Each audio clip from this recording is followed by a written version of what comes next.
Are you planning to study law at the London School of Economics? LSE is a highly competitive, globally ranked institution, featuring among the top law colleges not only in the UK, but across international rankings too. Here is the direct answer. All LLB applicants to LSE must sit the LNAT.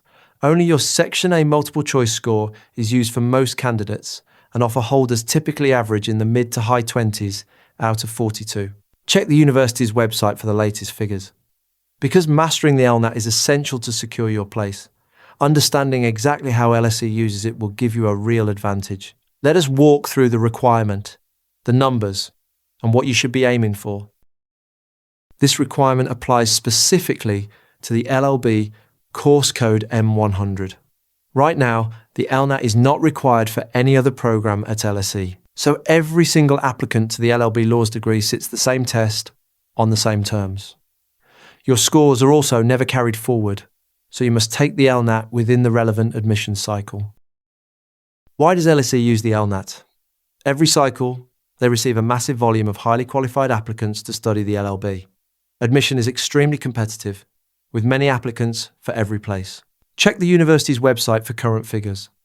With so many candidates presenting almost identical academic profiles, the LNAT provides critical additional information. It tests the raw reasoning abilities and comprehension skills that are absolutely essential for the demanding study of law. In other words, when grades alone cannot separate thousands of excellent applicants, the LNAT becomes a decisive tiebreaker. It reveals your aptitude for legal study in a way that a transcript simply cannot.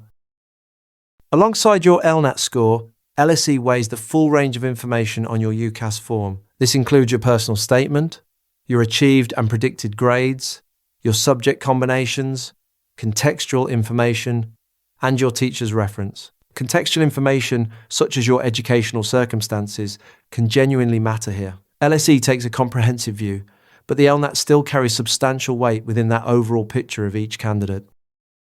Does LSE read your Section B essay? For the vast majority of applicants, the answer is no. LSE only uses your Section A multiple choice score in its assessment of candidates. However, there is one important exception. If you have a non-traditional educational background and would otherwise have been asked to sit the undergraduate admissions assessment, LSE may evaluate your LNAT essay instead. To be clear, such applicants to the LLB Laws M100 will not be asked to sit the LSE assessment at all. Instead, the selectors may consider the LNAT essay in its place. So, what is the minimum LNAT score required? LSE does not officially state a minimum cutoff as an eligibility criterion, but the data from recent cycles paints a very clear picture of what is expected. Across recent cycles, the average multiple choice score for offer holders has consistently sat in the mid to high 20s, shifting a little each year.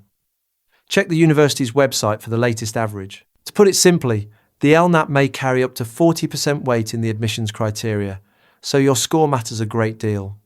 Keep in mind these averages can be misleading. They include candidates with lower scores who had exceptional academic performance in other areas or who qualified for contextual admissions. Therefore, you should aim for a score in the high 20s to be truly competitive. The higher your score, the better your chances of standing out in a crowded and talented applicant pool. Beyond the raw score, LSE looks for logical thinking and the ability to follow complex lines of reasoning, high levels of accuracy and attention to detail, and great communication skills. They also value the ability to think independently and ask incisive questions, along with self-motivation and a genuine willingness to work hard. These are exactly the traits the LNAT is built to surface. When should you take the test?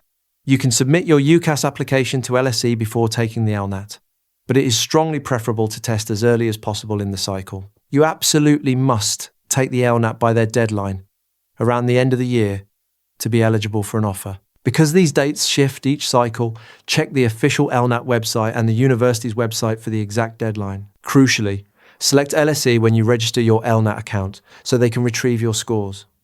Remember, statistics from prior years will never definitively answer whether you will get an offer. Each application is judged on its own unique merits within the current year's applicant pool.